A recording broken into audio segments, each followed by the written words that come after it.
Hello നമസ്കാരം എല്ലാവർക്കും mother and കിഡ്സിൻ്റെ പുതിയൊരു വീഡിയോയിലേക്ക് വീണ്ടും സ്വാഗതം. അപ്പോൾ ഇന്നത്തെ നമ്മുടെ ടോപ്പിക് എന്താണെന്ന് വെച്ചാൽ ഈ അടുത്ത കാലങ്ങളിലായിട്ട് നമ്മൾ കേൾക്കുന്ന ഒരു കാര്യമാണ് പോസ്റ്റ് പാർട്ടം ഡിപ്രഷനെ കുറിച്ച്. അതായത് ഡെലിവറി കഴിഞ്ഞിരിക്കുന്ന അമ്മമാർ തൻ്റെ കുഞ്ഞുങ്ങളെ പല രീതിയിൽ, അതായത് ചവറ്റുകൊട്ടയിലെറിയുന്നു, വെള്ളത്തിൽ, അങ്ങനെ നമ്മൾ കേൾക്കാനും പറയാനും ആഗ്രഹിക്കാത്ത ഒരുപാട് സങ്കടകരമായ കാര്യങ്ങളാണ് സോഷ്യൽ മീഡിയ വഴിയൊക്കെ ന്യൂസ് പേപ്പറിലൂടെയും ദിനം പ്രതി നമ്മൾ കേട്ടുകൊണ്ടിരിക്കുന്നത്. ഈ ഒരു സമയത്താണ് ഈ പോസ്റ്റ് പാർട്ടം ഡിപ്രഷനെ കുറിച്ചും ബേബി ബ്ലൂസിനെ കുറിച്ചൊക്കെ നമ്മൾ അറിഞ്ഞിരിക്കേണ്ടത് വളരെ അത്യാവശ്യമാണ്. അപ്പോൾ അതാണ് ഇന്നത്തെ നമ്മുടെ വിഷയം. നമുക്ക് പെട്ടെന്ന് തന്നെ വീഡിയോയിലേക്ക് പോകാം. പലപ്പോഴും ഇങ്ങനെയുള്ള ന്യൂസുകളൊക്കെ നമ്മൾ കേൾക്കുമ്പോൾ നമ്മൾ ആലോചിക്കാറുണ്ട്, ഇങ്ങനെയൊക്കെ ചെയ്യാൻ പറ്റുമോ, ഒരമ്മയ്ക്ക് സ്വന്തം കുഞ്ഞിനെ ഇങ്ങനെയൊക്കെ ചെയ്യാൻ പറ്റുമോ, ഇങ്ങനെയൊക്കെ നമ്മൾ ആലോചിക്കാറുണ്ട്. അപ്പോൾ ശരിക്കും ഇങ്ങനെയൊക്കെ ചെയ്യാൻ പറ്റുമോ, ഏതവസ്ഥയിലായിരിക്കും അവരിങ്ങനെയൊക്കെ ചെയ്യുന്നത്? ഇതൊക്കെ നമുക്ക് ഇന്നത്തെ വീഡിയോയിലൂടെ ഞാൻ മനസ്സിലാക്കിയ കാര്യങ്ങളൊക്കെ ഞാൻ നിങ്ങളുമായിട്ട് ഷെയർ ചെയ്യുന്നുണ്ട്. ഗർഭാവസ്ഥയുമായി ബന്ധപ്പെട്ട് പലതരത്തിലുള്ള മാനസിക പ്രശ്നങ്ങൾ സ്ത്രീകളിൽ ഉണ്ടാവാം. ജനിതകമായ പ്രത്യേകതകളും ഗർഭകാലത്തുണ്ടാകുന്ന ഹോർമോണുകളുടെ വ്യതിയാനവും അതോടൊപ്പം ഈ സമയത്ത് സ്ത്രീകൾ അനുഭവിക്കുന്ന സംഘർഷങ്ങളും ഒരുമിച്ച് പ്രവർത്തിക്കുമ്പോഴാണ് ഈ ബുദ്ധിമുട്ടുകൾ ഉണ്ടാകുന്നത്. ഇത്തരത്തിൽ മാനസിക പ്രശ്നങ്ങളെ പൊതുവെ നമുക്ക് മൂന്നായിട്ട് തിരിക്കാം. ആദ്യത്തേത് post partum baby blues. Post partum blues അഥവാ ബേബി ബ്ലൂസ് വളരെ സാധാരണമായി പ്രസവം കഴിഞ്ഞ സ്ത്രീകളിൽ കാണുന്ന ഒരവസ്ഥയാണിത്. ഏകദേശം 80% വരെ സ്ത്രീകളിൽ ഈ അവസ്ഥ കാണാം. പ്രസവശേഷം 2-3 ദിവസം കഴിഞ്ഞ് തുടങ്ങുന്ന ബുദ്ധിമുട്ടുകൾ 2-3 ആഴ്ച കൊണ്ട് തനിയെ കുറയും. കുട്ടിയുണ്ടായ സന്തോഷമുള്ളപ്പോൾ തന്നെ ചില സമയത്ത് ഒരു കാരണവും ഇല്ലാതെ കരച്ചിൽ വരിക, വെപ്രാളം, പേടി തോന്നുക, എല്ലാവരോടും ദേഷ്യം തോന്നുക, ഒരു കാരണവുമില്ലാതെ ഒച്ചയിട്ട് സംസാരിക്കുക, എല്ലാവരോടും ദേഷ്യപ്പെട്ട് സംസാരിക്കുക, ഇങ്ങനെയൊക്കെയാണ് ഇതിൻ്റെ ലക്ഷണങ്ങൾ. കുടുംബത്തിൻ്റെ കരുതലും പിന്തുണയും ഒക്കെ കൊണ്ട് മാത്രം ഈ ബുദ്ധിമുട്ടുകൾ അങ്ങ് കുറയുകയുള്ളൂ. എന്നിരുന്നാൽ തന്നെയും സ്വന്തം ജീവിതത്തെയോ കടമകളെയോ ഈ അവസ്ഥ ബാധിക്കാൻ സാധ്യത കുറവാണ്. രണ്ടാമത്തത് പോസ്റ്റ് പാർട്ടം ഡിപ്രഷൻ. ഏകദേശം 2-3 ആഴ്ചകൾ കഴിഞ്ഞാണ് ഈ ബുദ്ധിമുട്ടുകൾ സാധാരണ തുടങ്ങുക. സാധാരണയായി വിഷാദാവസ്ഥ പോലെ സ്ഥായിയായ വിഷമം, കുട്ടിയെ നോക്കാനോ ഒന്നും ചെയ്യാനോ തോന്നാതിരിക്കുക, കുട്ടിയോടൊത്ത് സമയം ചെലവിടുമ്പോഴും സന്തോഷം തോന്നാതിരിക്കുക, വിശപ്പും ഉറക്കവും ഒന്നും ഇല്ലാണ്ടിരിക്കുക, എല്ലാം കുറയുക, വൃത്തിയായി നടക്കാനൊന്നും തോന്നാതെ ഇരിക്കുക, കുറച്ചുകൂടെ ഗുരുതരമായ അവസ്ഥയിൽ ജീവിതം അവസാനിപ്പിക്കാനുള്ള ചിന്തകൾ വരിക, ഇവയൊക്കെയാണ് ഇതിൻ്റെ ലക്ഷണങ്ങൾ. ഏകദേശം 10-15% വരെ ആളുകളിൽ ഈ അവസ്ഥയുണ്ടാകാം. അമ്മ ഇത്തരത്തിലുള്ള ബുദ്ധിമുട്ടുകൾ കാണിച്ചു തുടങ്ങുമ്പോൾ തന്നെ കണ്ടെത്തി വേണ്ട ചികിത്സ നൽകുന്നത് വഴി ഈ ബുദ്ധിമുട്ടുകൾ കുറയ്ക്കാൻ സാധിക്കും. കൗൺസിലിംഗ്, മരുന്നുകൾ കൊണ്ടുള്ള ചികിത്സ ഇവയൊക്കെ ഈ അവസ്ഥയിൽ ഉപയോഗിക്കാം. മൂന്നാമത്തെ വിഭാഗം പോസ്റ്റ് പാർട്ടം സൈക്കോസിസ്. പ്രസവത്തെ തുടർന്നുണ്ടാകുന്ന കടുത്ത മാനസിക രോഗാവസ്ഥയാണിത്. 1000 അമ്മമാരിൽ ഒരാൾക്ക് എന്ന കണക്കിൽ ഈ അവസ്ഥ ഉണ്ടാകാം. ഉറക്കക്കുറവ്, വെപ്രാളം, അകാരണമായ പേടി, കുട്ടിയെ ആരോ ഉപദ്രവിക്കാൻ വരുന്നു എന്ന ചിന്ത, തൻ്റെ കുട്ടിയല്ല എന്ന തോന്നൽ, അശരീരി ശബ്ദങ്ങൾ കേൾക്കുക, പെട്ടെന്ന് ദേഷ്യത്തിൽ കുട്ടിയെ ഉപദ്രവിക്കാൻ ശ്രമിക്കുക, ആത്മഹത്യാശ്രമം നടത്തുക, ഇവയൊക്കെയാണ് ഇതിൻ്റെ പ്രധാനപ്പെട്ട ലക്ഷണം. ഈ ബുദ്ധിമുട്ടുകൾ പ്രസവം കഴിഞ്ഞ് ആദ്യ 2 ആഴ്ചകളിൽ തുടങ്ങാനാണ് സാധ്യത. പലപ്പോഴും അമ്മയുടെയും കുട്ടിയുടെയും ജീവൻ അപകടത്തിലാക്കുന്ന സാഹചര്യങ്ങൾ വരെ ഉണ്ടാകാം. ഈ ബുദ്ധിമുട്ടുകൾ ബന്ധുക്കളടക്കമുള്ളവർ ശ്രദ്ധിക്കാതെ പോകാൻ സാധ്യത കുറവാണ്. കിടത്തിയുള്ള ചികിത്സ ആവശ്യമായി വരും. മരുന്നുകളാണ് പ്രധാന ചികിത്സാ മാർഗം. ഇനി ആർക്കാണ് ഇത്തരം അവസ്ഥകൾ ഉണ്ടാവാൻ സാധ്യത കൂടുതലെന്ന് നോക്കാം. കുടുംബത്തിൽ വിഷാദം, മാനസിക രോഗങ്ങൾ ഇവ ഉള്ളവർ, ഗർഭിണിയാവുന്നതിന് മുമ്പോ ഗർഭകാലഘട്ടത്തിലോ മാനസിക രോഗം ഉണ്ടായ ആൾക്കാർക്ക്, കടുത്ത ജീവിത സംഘർഷങ്ങൾ ഉണ്ടാവുക, വൈവാഹിക ജീവിതത്തിലെ പ്രശ്നങ്ങൾ നേരിടുന്നവർ, ഭർത്താവ് പങ്കാളി മരണപ്പെടുക, അകന്ന് ജീവിക്കുക, സാമ്പത്തികവും സാമൂഹികവുമായ പിന്തുണ ഇല്ലാത്തവർ, കുട്ടിയുടെ സംരക്ഷണത്തിൽ സഹായിക്കാൻ ആരുമില്ലാത്ത അവസ്ഥ, മുമ്പത്തെ പ്രസവ സമയത്തുണ്ടാകുന്ന മാനസിക പ്രശ്നങ്ങൾ, പ്രസവവുമായി ബന്ധപ്പെട്ടുണ്ടാകുന്ന ഗുരുതരാവസ്ഥ അനുഭവിച്ചവർ, ഇങ്ങനെയുള്ളവർക്കൊക്കെ ഉണ്ടാവാൻ സാധ്യത കൂടുതലാണ് എന്നാണ് പറയുന്നത്.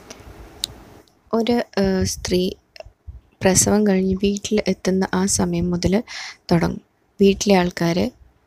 അപ്പുറത്തെ വീട്ടിലെ ആൾക്കാർ, കുളിപ്പിക്കാൻ വരുന്നവർ, ഇങ്ങനെ കുഞ്ഞിനെ കാണാൻ വരുന്നവർ എല്ലാവരും പറഞ്ഞു തുടങ്ങും. കുഞ്ഞിൻ്റെ നിറം, കുഞ്ഞിൻ്റെ മുടി, കുഞ്ഞ് അമ്മ വീട്ടുകാരെ പോലെയാണ്, അല്ലെ അച്ഛൻ വീട്ടുകാരെ പോലെയാണെന്ന് ഇങ്ങനെ ഓരോന്നും പറഞ്ഞു തുടങ്ങും. കുഞ്ഞിന് പാല് കിട്ടുന്നില്ല, തടിയില്ല, ഇങ്ങനെ തുടങ്ങി ഓരോന്നും പറയുമ്പോൾ ഈ പ്രത്യേകിച്ച് ആദ്യത്തെ കുഞ്ഞാവുമ്പോൾ ആ അമ്മമാർ ഇത് കേൾക്കുമ്പോൾ എല്ലാവർക്കും പിടിച്ചു നിൽക്കണമെന്നില്ല. മാനസികമായിട്ട് ഭയങ്കര സംഘർഷങ്ങളിലൂടെയായിരിക്കും അവർ ഓരോ ദിവസവും കടന്നു പോകുന്നത്. പിന്നെ ഉറങ്ങാൻ പറ്റുന്നില്ല, ഭക്ഷണം കഴിക്കാൻ പറ്റുന്നില്ല, കുളിക്കാൻ പറ്റുന്നില്ല, ദിവസങ്ങളോളം ഉറങ്ങാതെ. അതായത് ചില കുഞ്ഞുങ്ങളൊക്കെ രാത്രി നല്ല കരച്ചിലായിരിക്കും, പകൽ കിടന്നുറങ്ങും. അപ്പോൾ എല്ലാവരും പറയും കുഞ്ഞുങ്ങൾ ഉറങ്ങുമ്പം കിടന്നുറങ്ങും. പകൽ കിടന്നുറങ്ങിയാൽ അതിന് വീട്ടുകാർ സമ്മതിക്കില്ല. ചില സ്ഥലത്ത് വെള്ളം കുടിച്ചാൽ വയറ് വലുതാവെന്നും പറഞ്ഞിട്ട് വെള്ളം കുടിക്കാൻ കൊടുക്കില്ല. അങ്ങനെയുള്ള പല അനുഭവങ്ങളും പേഴ്സണലി എനിക്ക് തന്നെ അറിയാം, എന്നോട് തന്നെ പലരും ഷെയർ ചെയ്തിട്ടുണ്ട്. അപ്പോൾ ഇങ്ങനെയുള്ള മാനസിക സംഘർഷങ്ങളിലൂടെയാണ് ഈ പ്രസവം കഴിഞ്ഞ് സ്ത്രീകൾ കടന്നു പോകുന്നത്. പലർക്കും പിടിച്ചു നിൽക്കാൻ പറ്റാത്ത മനസ്സിൻ്റെ കടിഞ്ഞാൺ കൈവിട്ടു പോകുന്ന ഒരവസ്ഥയിലേക്ക് വരെ കൊണ്ടെത്തിക്കുന്ന സ്വന്തം വീട്ടുകാരും നാട്ടുകാരും ചുറ്റുമുള്ളവരുമാണ്. അതിന് പകരം അവരെ ചേർത്ത് നിർത്തുക. അവർക്ക് എന്താണ് പ്രശ്നം, പലപ്പോഴും അവരവരുടെ പ്രശ്നങ്ങൾ പറയാൻ ശ്രമിച്ചാൽ അത് കേൾക്കാനും കൂടി ആരും തയ്യാറാവില്ല. ഇതെന്താ വലിയ കാര്യമാണോ, ഞങ്ങളും ഒരുപാട് കുഞ്ഞുങ്ങളെ പ്രസവിച്ചിട്ടുണ്ട്, ഇങ്ങനെയുള്ളൊരു ചിന്താഗതിയാണ് പലപ്പോഴും ഉണ്ടാകുന്നത്. പക്ഷെ അത് അനുഭവിച്ചവർക്ക് അതിൻ്റെ യഥാർത്ഥത്തിലുള്ള കാര്യങ്ങൾ, എങ്ങനെയാണ് അവർ ആ അവസ്ഥയിലൂടെ കടന്നു പോയത്, അതൊക്കെ മനസ്സിലാക്കാൻ പറ്റുള്ളൂ. മിക്കവാറും ആൾക്കാരും ഈ ഒരു അവസ്ഥയിലൂടെ ഒരു നിമിഷമെങ്കിലും ഈ ഒരു അവസ്ഥയിലൂടെ കടന്നു പോയവർ തന്നെയാണ്. ഇനി ഈ ഒരു സിറ്റുവേഷനെ നമുക്ക് എങ്ങനെ മറികടക്കാം? നമ്മൾ വിചാരിച്ചാൽ മാത്രമേ, അതായത് ഓരോ അമ്മമാരും വിചാരിച്ചാൽ മാത്രമേ ഈ ഒരു സിറ്റുവേഷനെ നമുക്ക് മറികടക്കാൻ പറ്റുള്ളൂ. മറ്റുള്ളവർ നമ്മളെ കേൾക്കാനോ നമുക്ക് മനസ്സിലാക്കുന്നതിനോ എല്ലാവർക്കും ഒരു പരിധിയുണ്ട്. നമ്മൾ മനസ്സിലാക്കാൻ നമുക്ക് മാത്രമേ പറ്റുള്ളൂ.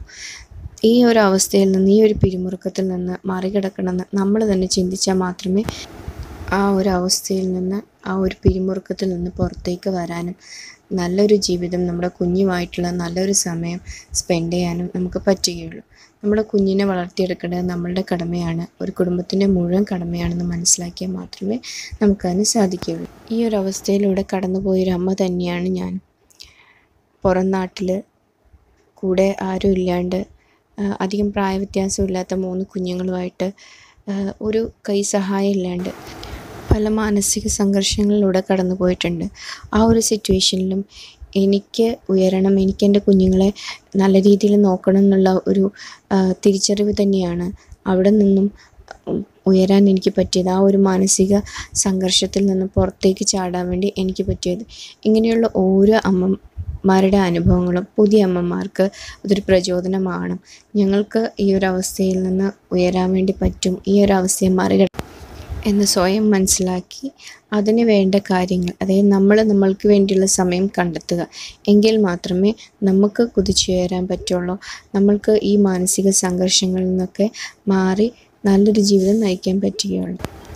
ഒരു കുഞ്ഞിന് ജന്മം നൽകിക്കഴിഞ്ഞാൽ പ്രസവത്തിൻ്റെ ആലസ്യം തീരുന്നത് വരെ, അല്ലെങ്കിൽ സിസേറിയൻ ചെയ്തതിൻ്റെ വേദന തീരും വരെയാണ് ഭൂരിഭാഗം അമ്മമാരുടെയും വിശ്രമകാലം. അണുകുടുംബങ്ങളായതോടെ വീട്ടിലുള്ളവരുടെ തിരക്കുകൾ കണക്കിലെടുത്ത് ദിവസത്തിൻ്റെ മുഴുവൻ സമയവും കുഞ്ഞുങ്ങൾക്കായി നീക്കിവെക്കുന്നവരാണ് മിക്ക അമ്മമാരും. എന്നാൽ കുഞ്ഞിൻ്റെ കാര്യങ്ങൾ നോക്കുന്നതിനോടൊപ്പം തന്നെ സ്വന്തം സന്തോഷങ്ങൾക്കായി ദിവസവും അല്പസമയമെങ്കിലും അമ്മമാർ വിനിയോഗിക്കണം എന്നാണ് പുതിയ പഠനങ്ങൾ പറയുന്നത്. മീ ടൈം എന്നാണ് ഈ സമയത്തെ വിശേഷിപ്പിക്കുന്നത്. എന്താണ് മീ ടൈം എന്ന് നോക്കാം. കുഞ്ഞിന് ഒരു പ്രായമാകുന്നത് വരെ ദൈനംദിന കാര്യങ്ങൾക്കായി കുഞ്ഞിൻ്റെ ഉറക്ക സമയമാണ് മിക്ക അമ്മമാരും ചെലവഴിക്കുന്നത്. വസ്ത്രങ്ങൾ കഴുകുന്നതും വീട് വൃത്തിയാക്കുന്നതും ഭക്ഷണം പാകം ചെയ്യുന്നതും കുളിക്കുന്നതും എല്ലാം മിക്കവാറും ഈ സമയങ്ങളിൽ തന്നെയാവും. എന്നാൽ ഇത്തരം ജോലിക്ക് പുറമെ സ്വന്തം മാനസികോല്ലാസത്തിന് മാത്രമായി നീക്കിവെക്കുന്ന സമയമാണ് ഈ മീ ടൈം.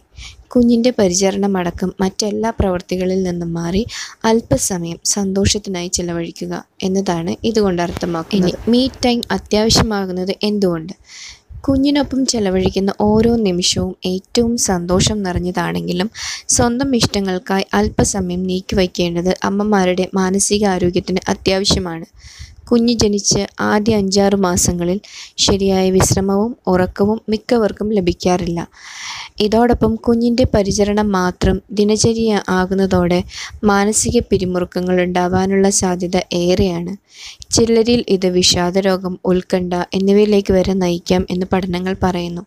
ഇത്തരം അവസ്ഥകൾ ചിലരെ കുഞ്ഞിനോട് സ്നേഹക്കുറവ് തോന്നിക്കുന്ന അവസ്ഥയിൽ വരെ കൊണ്ടെത്തിച്ചേക്കാം. ഇതിനു പുറമെ ഒന്നും ആരോടും പറയാൻ പറ്റാണ്ട് എനിക്കെന്താണ് സംഭവിക്കുന്നതെന്ന് മനസ്സിലാക്കാൻ പറ്റാണ്ട് ആകെ അസ്വസ്ഥമായിട്ട് പല ആരോഗ്യ പ്രശ്നങ്ങളും ഇവരെ തേടിയെത്തുന്നു.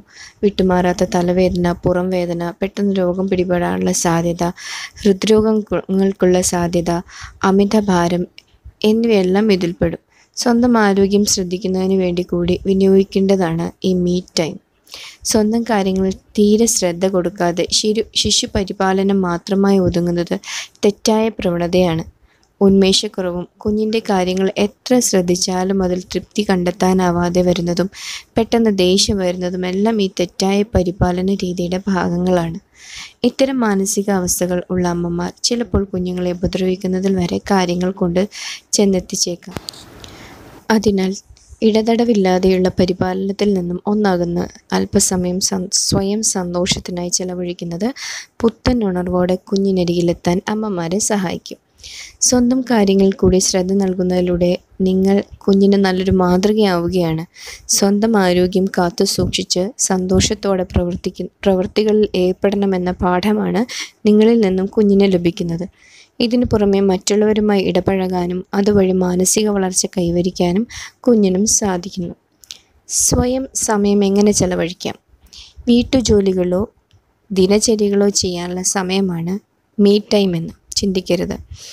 കുഞ്ഞിൻ്റെ ജനനത്തിന് മുമ്പ് വിശ്രമവേളകളിൽ എന്ത് ചെയ്തിരുന്നുവോ അവയെല്ലാം തുടരാനുള്ള സമയമായി ഈ നേരത്തെ കാണാം. ദിവസത്തിൻ്റെ അരമണിക്കൂർ നേരമെങ്കിലും ഇത്തരത്തിൽ ചിലവഴിക്കേണ്ടതുണ്ട്. രാവിലെയോ വൈകുന്നേരമോ അല്പസമയം നടക്കാൻ ഇറങ്ങുന്നത്, ഇഷ്ടപ്പെട്ട ടെലിവിഷൻ പരിപാടികൾ കാണുന്നത്, പുസ്തക വായന, ചെറിയ രീതിയിലുള്ള ഷോപ്പിംഗ്, സൗന്ദര്യ സംരക്ഷണത്തിനായി സമയം വിനിയോഗിക്കുന്നത് തുടങ്ങി നിങ്ങൾക്ക് സന്തോഷം നൽകുന്ന എന്തും ഇതിൽ പെടും കേട്ടോ. ഭർത്താവിനോടൊപ്പം തന്നെ കുടുംബത്തിലെ മറ്റംഗങ്ങളും ഇങ്ങനെ അല്പവിശ്രമ സമയം അമ്മമാർക്ക് ലഭിക്കുന്നുണ്ട് എന്ന് ഉറപ്പുവരുത്തേണ്ടതുണ്ട്. സഹായത്തിന് മറ്റാരും ഇല്ലാത്തവരാണെങ്കിൽ പുലർച്ചെ കുഞ്ഞുണരുന്നതിന് മുമ്പായി അല്പസമയം ഇങ്ങനെ നീക്കിവെക്കാൻ ശ്രമിക്കാവുന്നതാണ്. സ്വന്തമായി അല്പം സമയം നീക്കിവെക്കുന്നതോടെ കൂടുതൽ സന്തോഷത്തോടെയും ഉത്സാഹത്തോടെയും ഉണർവോടെയും കുഞ്ഞിൻ്റെ കാര്യങ്ങളിൽ ശ്രദ്ധിക്കുവാൻ അമ്മമാരുടെ മനസ്സ് സജ്ജമാകും. കുഞ്ഞിനെ ശ്രദ്ധിക്കേണ്ടത് പൂർണ്ണമായും തൻ്റെ ഉത്തരവാദിത്തം മാത്രമാണെന്നും കുഞ്ഞിൻ്റെ അരികിൽ നിന്നും മാറി സ്വയമായി സമയം ചെലവഴിക്കുന്നത് സ്വാർത്ഥതയാണ് എന്നുമുള്ള ചിന്ത ആവശ്യമില്ല. ശാരീരിക അസ്വാസ്ഥ്യങ്ങളും മാനസിക പിരിമുറുക്കങ്ങളും അകലുന്നതോടെ കുഞ്ഞിൻ്റെയും കുടുംബത്തിൻ്റെയും കാര്യത്തിൽ കൂടുതൽ ശ്രദ്ധ നൽകുവാൻ സാധിക്കും. ഒന്നോർക്കുക, ശ്രദ്ധയും പരിചരണവും ലഭിക്കുന്നതിനൊപ്പം ആരോഗ്യവതിയും സന്തോഷവതിയുമായ ഒരു അമ്മ അരികിലുണ്ടാവേണ്ടത് കുഞ്ഞിൻ്റെ വളർച്ചയുടെ ഓരോ ഘട്ടത്തിലും അത്യാവശ്യമാണ്. ഇതിന് മീ ടൈം നിങ്ങളെ സഹായിക്കും. നാളെയുടെ വാഗ്ദാനങ്ങളായ നമ്മുടെ മക്കളെ നല്ല രീതിയിൽ വളർത്തിയെടുക്കാൻ അതായത് അമ്മമാർ ഏറ്റവും സന്തോഷവതികളായിരിക്കണം. എങ്കിൽ മാത്രമേ നമ്മുടെ കുഞ്ഞുങ്ങളെ സന്തോഷത്തോടെയും ആരോഗ്യത്തോടെയും വളർത്താൻ നമുക്ക് സാധിക്കുകയുള്ളൂ. അപ്പോൾ എല്ലാ അമ്മമാർക്കും നല്ലൊരു ദിവസവും നേർന്നുകൊണ്ട് ആശംസിച്ചുകൊണ്ട് പ്രാർത്ഥനയോടെ ഇന്നത്തെ ഈ വീഡിയോ ഇവിടെ വൈൻഡപ്പ് ചെയ്യുകയാണ്. അപ്പോൾ എല്ലാവർക്കും നല്ലത് വരട്ടെ. നമ്മുടെ കുഞ്ഞുമക്കളൊക്കെ നല്ല രീതിയിൽ നല്ല സന്തോഷത്തോടെ ആരോഗ്യത്തോടെ വളരട്ടെ എന്ന് പ്രാർത്ഥിക്കുന്നു. അപ്പോൾ നിങ്ങൾക്ക് വീഡിയോ ഇഷ്ടപ്പെട്ടിട്ടുണ്ടെങ്കിൽ ലൈക്ക് ചെയ്യാനും ചാനൽ സബ്സ്ക്രൈബ് ചെയ്യാനും മറക്കരുത്. Thank you for watching.